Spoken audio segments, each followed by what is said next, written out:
My name is Harper Elise Clean. I am 32 years old, and I live in a quiet apartment complex on the outskirts of the city, and up until last Tuesday, I thought I knew my place in my family. I thought I was the helper, the peacekeeper, the one who absorbed the pain to keep everyone else happy. But then came the dinner that changed my life forever. We were all sitting around my mother's heavy oak table. The smell of roast beef and rich gravy filled the room. It felt normal. It felt like family. Then my 10-year-old nephew Caleb leaned forward. He didn't smile. He didn't blink. He looked right into my eyes and spat a thick glob of saliva directly into the center of my mashed potatoes. The table went quiet for 1 second, just one. Then Caleb spoke, his voice loud and clear. "Dad says you deserve it." I waited for my mother to gasp. I waited for my sister to scold him.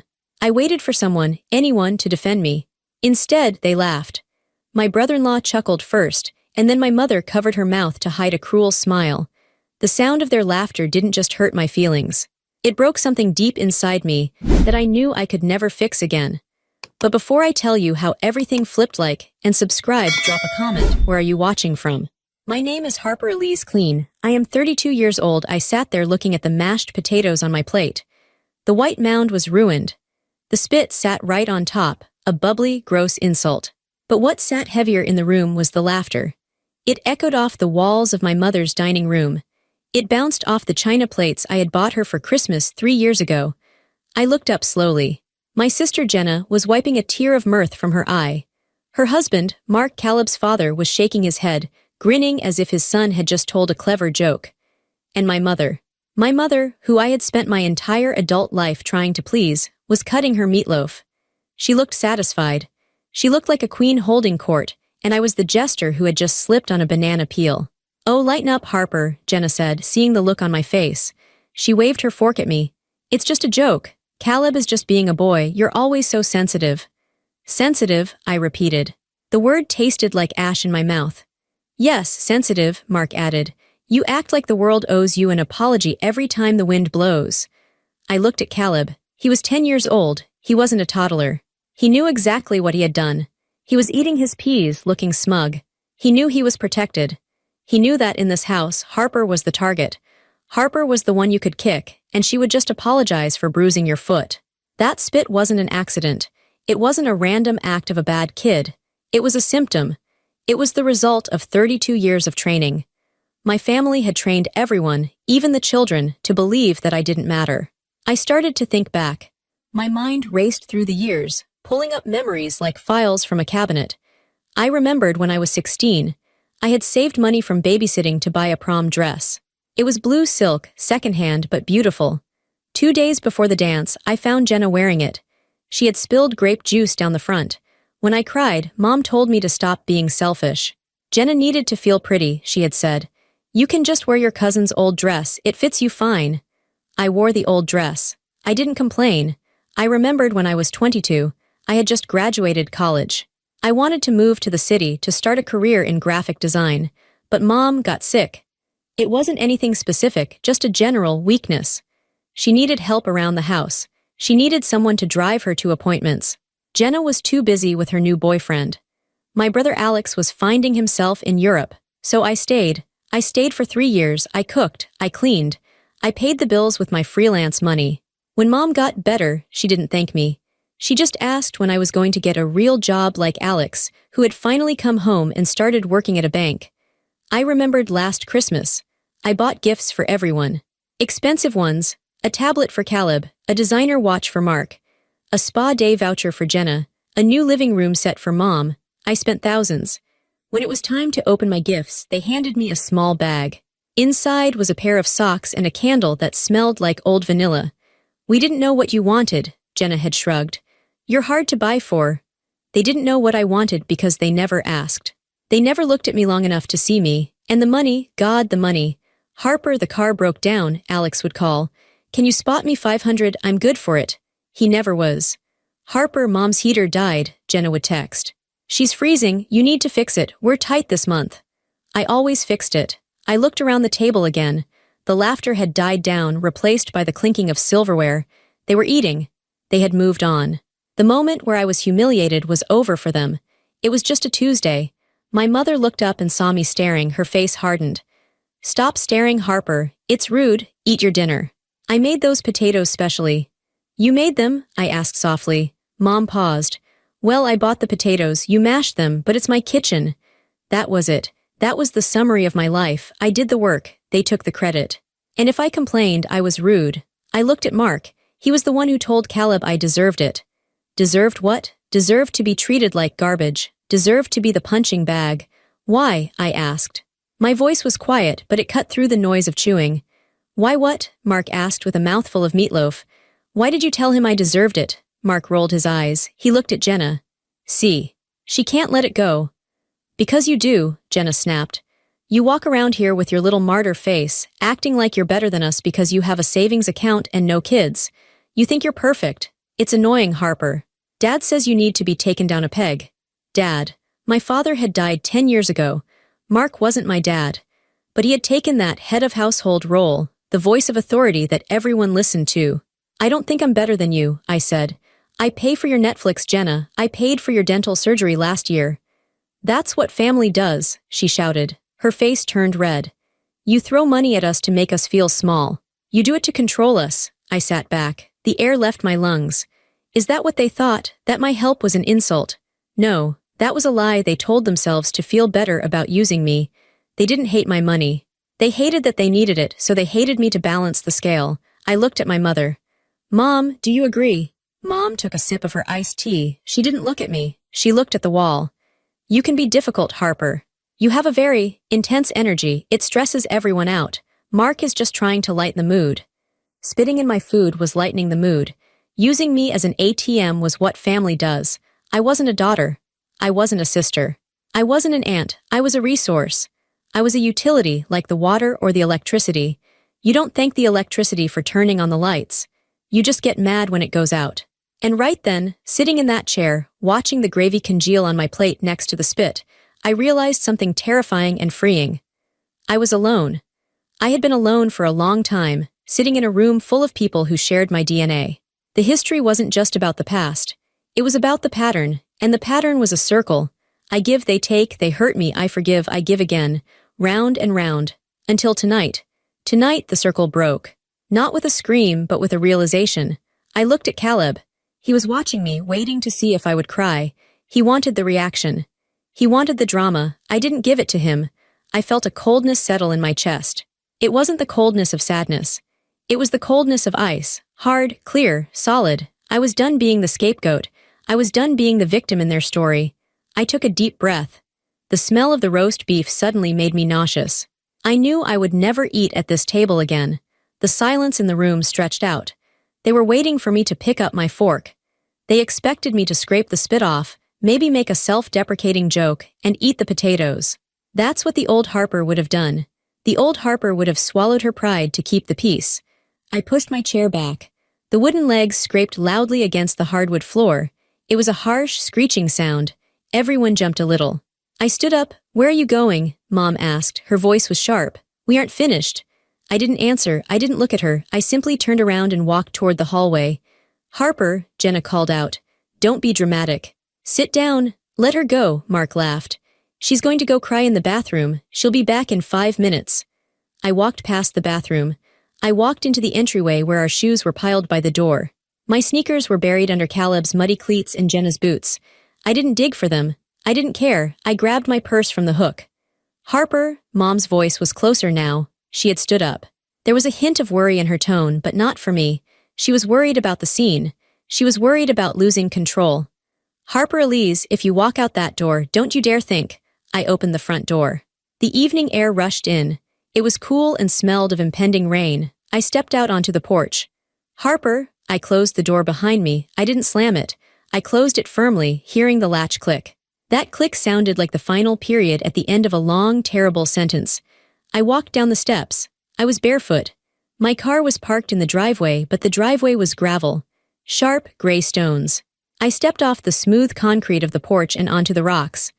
Pain shot up my feet. The stones dug into my heels, into the soft arches of my soles. It hurt. It really hurt, but I welcomed it. The physical pain was real. It was grounding. It was better than the numb, suffocating feeling inside the house. I walked steadily. I didn't run. I didn't limp. I let the gravel cut me. Left foot, right foot, pain, clarity. I reached my car. I fumbled for my keys, my hands shaking slightly, not from fear but from adrenaline. I unlocked the door and slid into the driver's seat. Inside the car, it was quiet. It was my space. I smelled my vanilla air freshener. It smelled clean. It smelled like freedom. I saw the front door of the house open. Mark was standing there, silhouetted by the hallway light. He threw his hands up in a gesture of frustration. He looked like an angry shadow. I started the engine. I put the car in reverse. I backed out without looking at him again. I drove. I didn't play music. I didn't call anyone. I just drove. My feet throbbed against the pedals. I could feel a wetness on my right sole. Maybe a small cut was bleeding. I didn't care. The drive to my apartment was 20 minutes. For those 20 minutes, my mind was a blank white room. I wasn't thinking about the past. I wasn't thinking about the future. I was just breathing. In, out, in, out. I pulled into my parking spot. I turned off the engine and sat there for a moment in the dark. I'm done, I whispered to the steering wheel. Saying it out loud made it real. I'm done. I got out of the car. The pavement of my apartment complex was smooth and cool. I walked up the 2 flights of stairs to my unit. When I walked inside my apartment, the silence greeted me like an old friend. It was tidy. My books were on the shelves. My plants were green and healthy. This was my sanctuary. This was the one place they hadn't ruined yet. I locked the door. I put the chain on. I went to the kitchen and filled the kettle. I turned the stove on. The blue flame flickered to life. I watched the water start to bubble. The ritual of making tea was something I did when I was stressed. It was precise. It was controllable. Boil water, pour, steep, drink. I made a cup of chamomile. I held the warm mug in my hands, letting the heat seep into my cold fingers. Then I walked to my small dining table. I sat down and opened my laptop. I wasn't going to cry. Crying was for people who had hoped that things could change. I had no hope left for them. I only had a need for truth. Jenna had said something at the table. You throw money at us to control us. And Mom had said, I made those potatoes. Even though I bought them, I needed to see the truth. I needed to see exactly what family cost. I logged into my bank account. The screen loaded. The numbers appeared. I started scrolling. I opened a spreadsheet. I labeled it the cost of love. I started typing.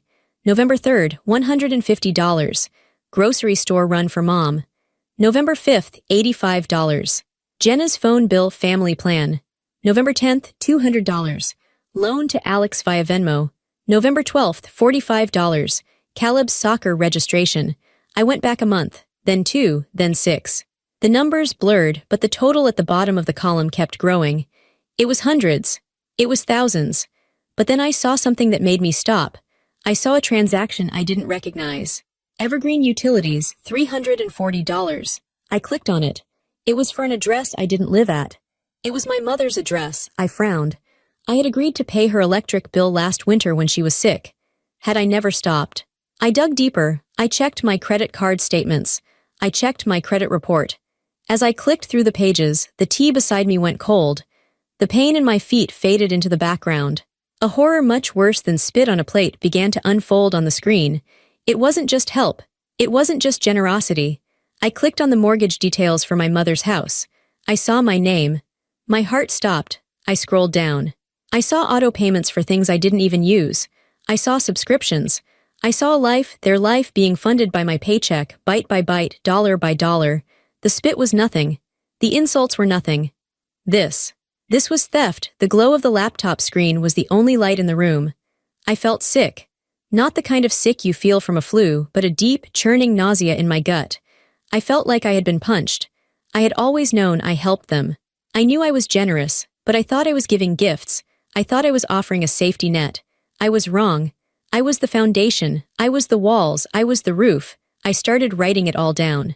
The list grew longer, and with every line, my anger turned into a cold, hard rage. 1. The mortgage. My mother had refinanced her house 3 years ago. She told me she needed a cosigner just for the paperwork, for the credit score bump, she said. She promised she would make all the payments. I looked at the bank history. For the last 8 months, the entire mortgage payment, $1,400 a month, had been coming out of a joint account I shared with her. An account I put money into for emergencies. She wasn't paying it. I was. She was living in her house for free. 2. Jenna's dentist bill. I found a charge for $2,200 from 6 months ago. Jenna needed a root canal and a crown. She had called me crying, saying she was in pain. I told her to use my card for the deposit. She had charged the whole thing. And then, 2 weeks later, another $300 for whitening. I looked at my own smile in the reflection of the screen. I hadn't been to the dentist in a year because I wanted to save money. 3.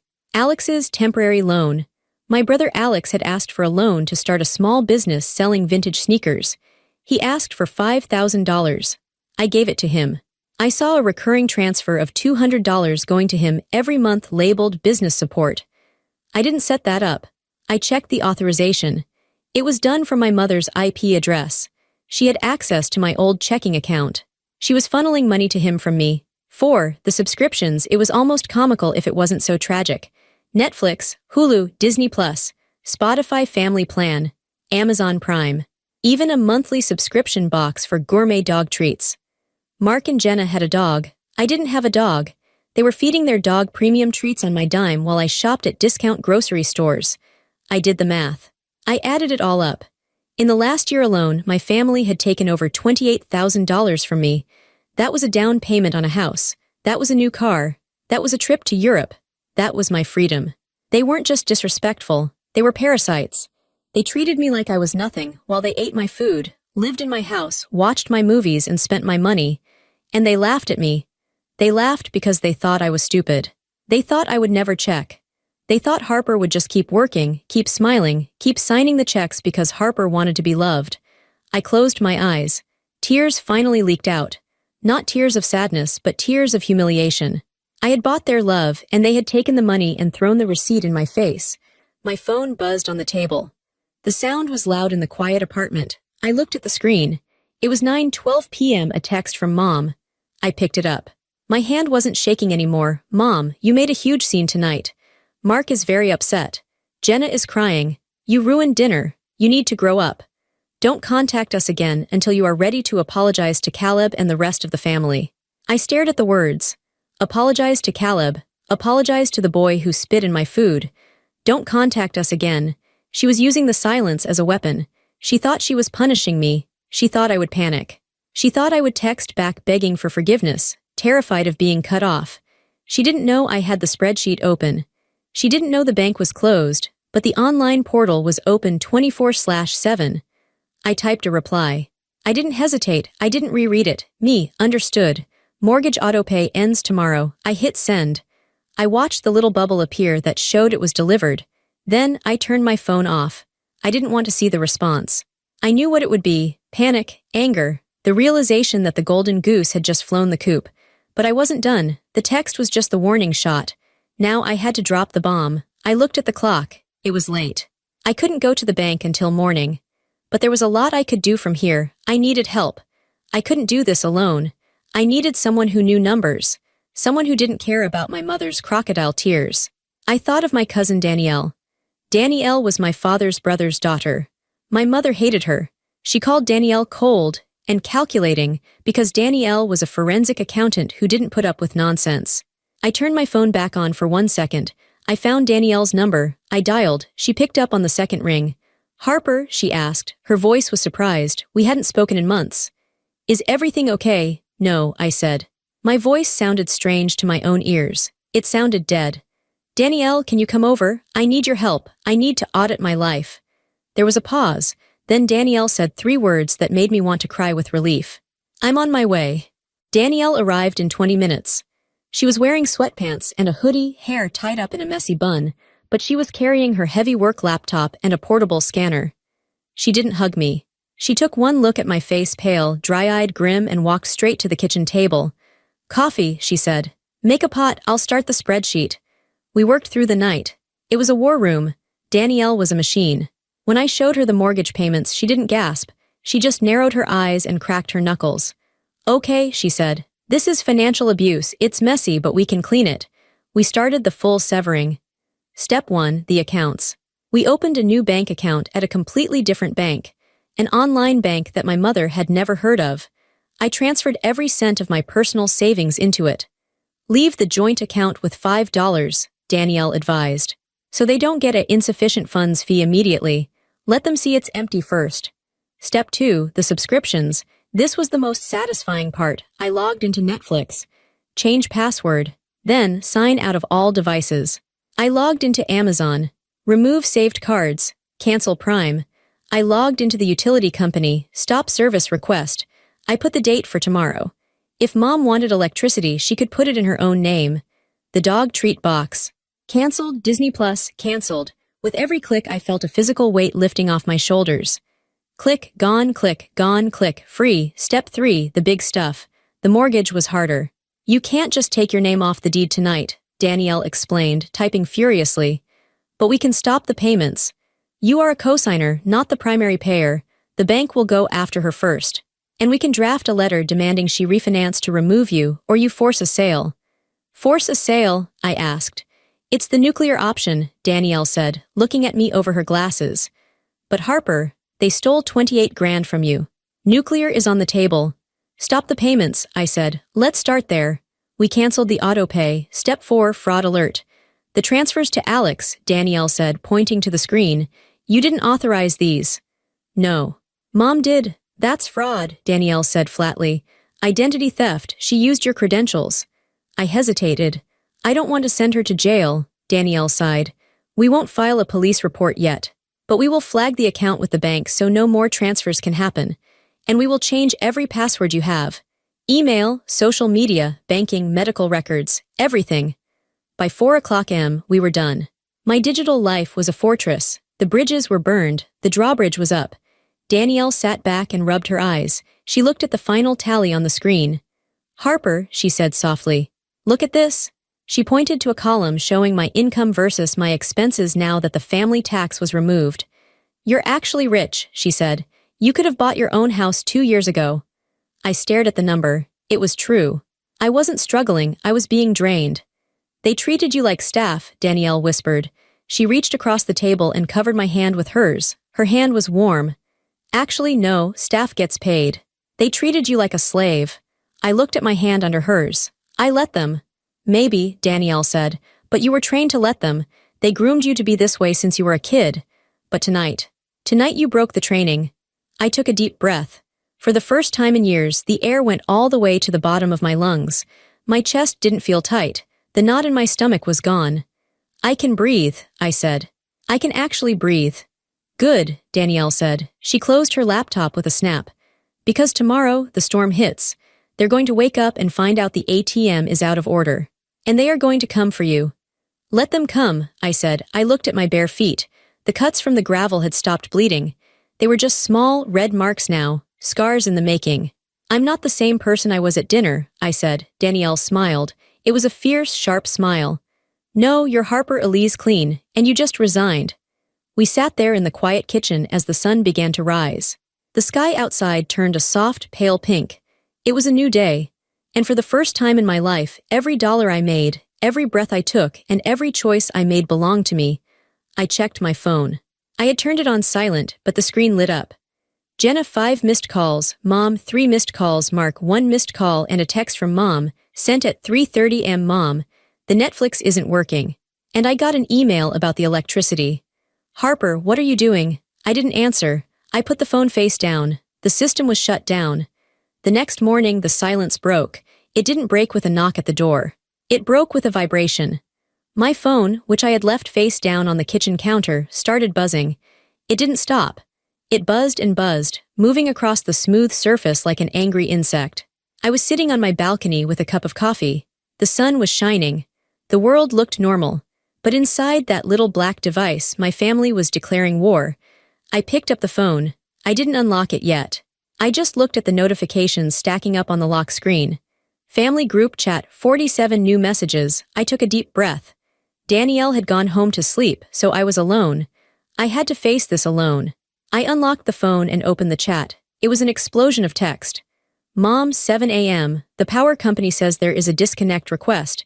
Is this a joke? Call me immediately. Jenna, 7:15 a.m. We can't log into Netflix. Caleb is crying because he can't watch his show before school. Thanks a lot, Harper. You're punishing a child. Mark, 7:30 a.m. You need to stop this tantrum. We get it. You're mad about the potatoes. but cutting off the utilities. That's illegal. I'm going to call a lawyer. Mom, 8 a.m. I went to the bank. My card was declined. Harper, where is the money? That was our account. Alex, 8:10 a.m. Hey, my transfer didn't go through. I have vendors to pay. Don't screw me over just because you're having a bad week. I read the messages twice. Our account. Mom called it our account, but she never put $1 into it. It was only ours when she was spending. When the bill came, it was mine. Mark threatened a lawyer. That made me laugh out loud. A short, dry laugh. A lawyer would look at the bank statements and tell Mark he was lucky I wasn't pressing charges for theft. I didn't reply. Danielle had told me, silence is your loudest weapon. Every time you reply, you give them fuel, starve the fire. So I starved it. By noon, the tone changed. They switched from anger to guilt. This was their favorite tool. They knew exactly where to press to make me hurt. Mom, 12:30 p.m. I'm sitting here in the dark. My chest hurts. I think it's the stress. If I have a heart attack, it will be on your conscience. Jenna, 1 p.m. Mom is crying. She says she doesn't know why you hate us. We're family, Harper. Family forgives. You're being so cold. It's scary. I felt a twinge in my stomach. Mom is crying. That image always worked on me before. I pictured her small and frail, wiping her eyes. But then I remembered the dinner. I remembered her covering her mouth to hide a smile when Caleb spit on me. She wasn't frail then. She was cruel. I put the phone down and went for a walk. I needed to be away from the screen. When I came back 2 hours later, things had escalated. My Facebook notifications were blowing up. Jenna had posted. I opened the app. There was a picture of Caleb looking sad, holding a stuffed bear. The caption read, "Please pray for our family. We are going through a really hard time. Financial cruelty is real. Some people turn their backs on their own blood over petty arguments. We are struggling to keep the lights on and manage Caleb's medical needs. Heartbroken." The comments were flooding in. Oh my God, who would do that? Praying for you, Jenna. Is this about your sister? I always knew she was stuck up. My face burned. They were painting me as a monster publicly. They didn't say my name, but everyone knew. Then I saw the link. GoFundMe. Help Caleb get through a tough year. Jenna had created a fundraiser. I clicked the link. The description made my blood run cold. Hi everyone. As many of you know, Caleb has been having some health issues. We were counting on family support for his upcoming surgery, but that support was suddenly pulled away out of spite. We are now left with medical bills and household expenses we can't cover. Any little bit helps us protect our son from this toxicity. They were using Caleb. They were using a 10-year-old boy as a shield and a weapon, and the lie, support was pulled away out of spite. I wasn't spiteful. I was empty. There is a difference. I sat on my couch staring at the screen. People were donating, $20, $50, friends of the family, people who had eaten at my table, people who I had bought birthday gifts for. They were giving money to Jenna and Mark because they thought I was the villain. I wanted to scream. I wanted to post the bank statements. I wanted to show the world the spreadsheet Danielle and I made. Look at the $28,000. Look at the dog treats. Look at the spit on the potatoes. But I didn't. If I fought them in the mud, I would get dirty, and they loved the mud. I closed the laptop. I ordered takeout, Thai food, spicy, just the way I liked it. No one else in my family liked spicy food, so we never ate it. Tonight, I ate it alone. It tasted like independence. At 9 p.m., a direct message popped up on my phone. It wasn't in the group chat. It was a private message from Jenna. Jenna, Harper, please forget the post, forget the fight. Caleb is actually sick, it's not a lie. He needs his tonsils out and he has that ear issue. The surgery is scheduled for Thursday. The hospital wants the copay up front. It's $1,200. We don't have it, please help him. I stared at the message. My first instinct was, liar. My second instinct was, what if it's true? He was a brat. He spit on me, but he was 10. He was a child. He was innocent in a way, molded by his terrible parents. I didn't reply to Jenna. Instead, I did something the old Harper never would have done. I verified. I didn't sleep well that night. The image of Caleb, even the smirking Caleb, stuck in my mind. If a child needs surgery, you don't say no, but if you give money to a liar, you are a fool. The next morning, Wednesday, I called the local hospital. Billing department, please, I said. My voice was steady. This is patient accounts, the woman on the line said. She sounded tired. Hi, my name is Harper Clean. My nephew, Caleb Miller, is scheduled for surgery tomorrow. I'm calling to check on the payment status. "1 moment," she typed. I could hear the keys clicking. "Caleb Miller, yes, tonsillectomy and ear tube insertion. Thursday at 8 a.m. It was real. "Okay," I said. "And the financial responsibility? There is an outstanding copay of $1,200 due before admission," she said. Jenna wasn't lying about the surgery. She was actually telling the truth. But here was the catch. If I sent Jenna $1,200, would it go to the hospital? Or would she pay $200 and keep the rest for stress relief? Or would she buy Mark a new gaming console? I couldn't trust them. I could only trust the transaction. "I would like to pay it," I said. "Oh, that's wonderful," the woman said. "Are you the mother?" "No," I said. "I'm the aunt. But I have a condition. I want to pay you directly. I don't want the receipts sent to the parents. I want the confirmation sent to me." "We can do that," she said. I pulled out my credit card. The same card I had blocked from Amazon. The same card that used to buy groceries for my mother's empty fridge. I read the numbers. "Authorized," the woman said. "The balance is 0. He's cleared for surgery." "Thank you," I said. "You're a good aunt," she added before hanging up. I hung up the phone. I didn't feel like a good aunt. I felt like a tired woman who had just negotiated a hostage release. I sat there for a moment. I needed to tell Jenna, but I didn't want to talk to her. I sent a text. I called the hospital. "The $1,200 copay is paid in full. Do not ask me for anything else. Good luck with the surgery." I put the phone down. I expected a thank you. I expected relief. But the silence stretched on for hours. Then, around 4 p.m., my phone buzzed. It was a voicemail from Mom. I stared at the notification. A voicemail meant she wanted to say something she couldn't text. Or maybe she wanted to yell without me hanging up. I pressed play. I put the phone to my ear. "Harper," her voice sounded different. It wasn't the sharp, commanding voice from the dinner table. It wasn't the whiny, victim voice from the texts. It sounded old. It sounded small. "Harper," Jenna told me. "She told me you paid the hospital directly." She paused. I could hear her breathing. "We thought, well, Mark said you were doing all this to hurt us. He said you wanted us to suffer, but you paid for the boy." Another pause, long this time. "I realized something today. If you wanted to hurt us, you would have let the surgery get cancelled. You didn't, you just stopped letting us use you, and I guess there is a difference." She cleared her throat. "I heard what you did, and I may have been wrong about a lot of things." The voicemail ended. She didn't say "I'm sorry." The words "I'm sorry" were too big for her throat. They would choke her. But "I may have been wrong" was the closest she had ever come in 32 years. I listened to the message again, and a third time. It wasn't a victory, it wasn't a parade, but it was a crack in the wall. For years I had tried to buy their love with yes. "Yes, I'll pay. Yes, I'll drive. Yes, I'll fix it." But it turned out the only thing that earned their respect was no. By saying no, I forced them to see me. I wasn't an appliance anymore. I was a person who could make choices. I was a person who could be dangerous, but chose to be kind. I didn't call her back. I didn't text Jenna. I let the action speak for itself. That night I slept for 10 hours. I didn't dream about the gravel or the spit. I dreamed about standing in a wide, open field, holding a key in my hand. A week passed. The surgery went well. I knew this not because they told me, but because Danielle checked Jenna's Facebook. I had blocked her, but Danielle was my spy. Jenna posted a photo of Caleb eating ice cream in a hospital bed with the caption, "So brave, thankful for the help we received." She didn't tag me, she didn't name me, but she didn't trash me either. The GoFundMe was taken down. The silence between my house and my mother's house was thick, but it wasn't angry anymore. It was heavy with realization. Then, on a Tuesday evening, exactly 2 weeks after the spit dinner, I came home from work to find a box on my doorstep.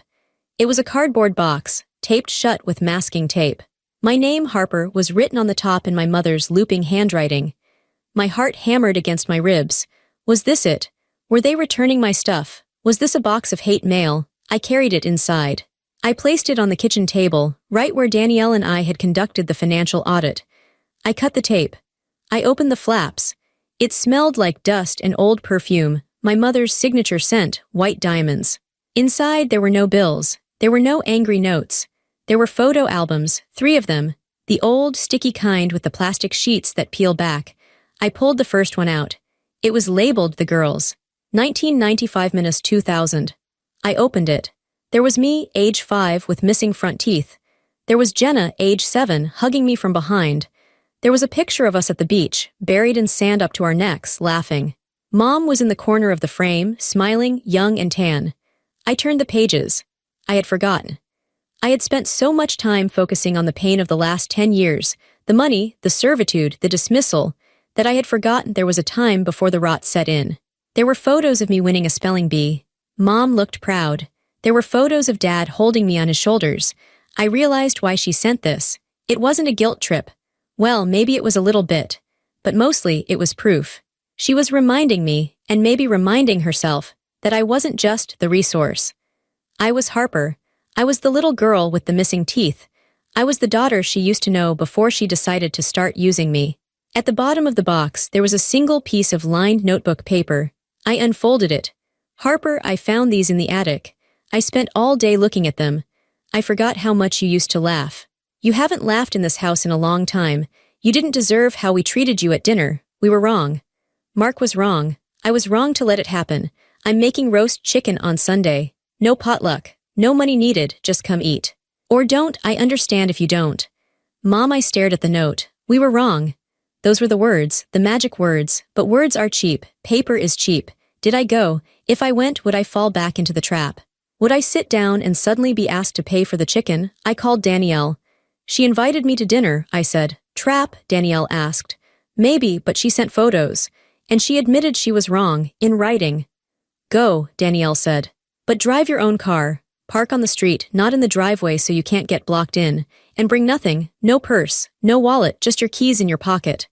No wallet. If you don't have it, you can't use it, Danielle said. Test them? Sunday came, I drove to the house. I parked on the street. I wore jeans and a t-shirt, nothing fancy. I felt like I was walking into a courtroom, not a home. I knocked. Mom opened the door. She looked tired.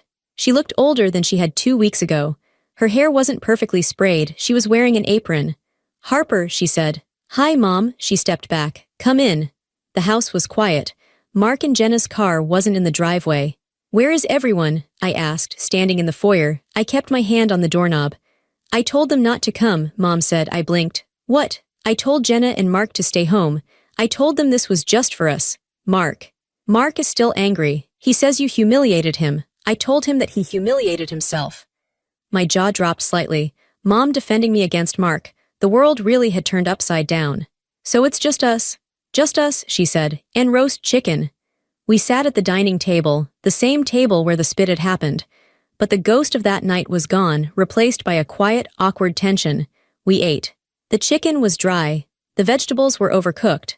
It was perfect because it was real. She didn't ask for money.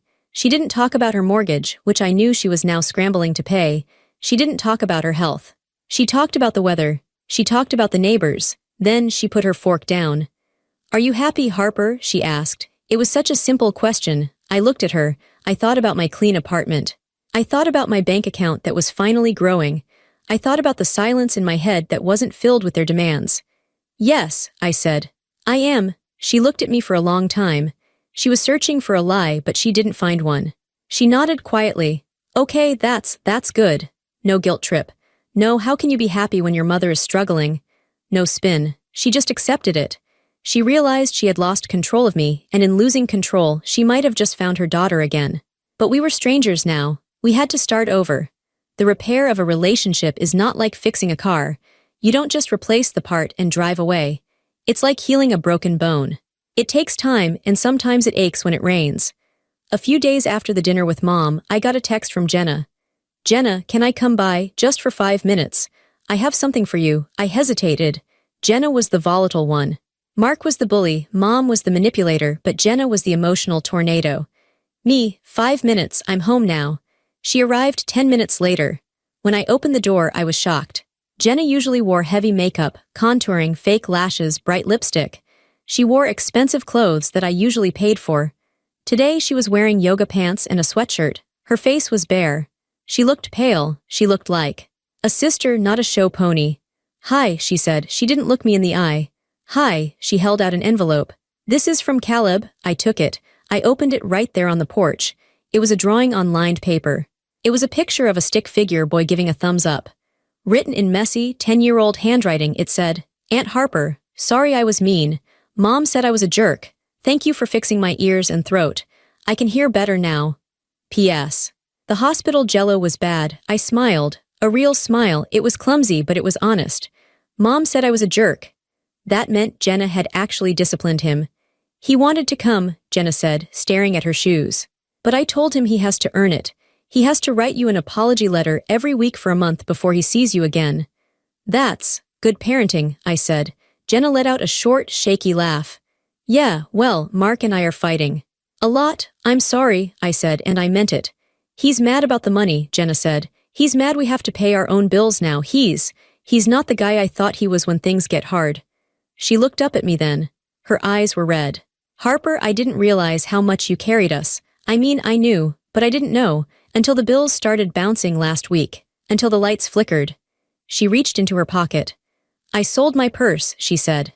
The Louis Vuitton one you bought me for my 30th birthday. She handed me a check. It was for $800. It's not much, she whispered. I know we owe you thousands, but this is a start. It's for the utilities. For the last few months. I looked at the check. Jenna, my selfish, entitled sister, had sold a status symbol to pay a debt. I could have torn it up. I could have said, keep it, you need it more. That's what the old Harper would have done. But Danielle's voice was in my head. If you don't let them pay, you rob them of their dignity. Let them be adults. I folded the check and put it in my pocket.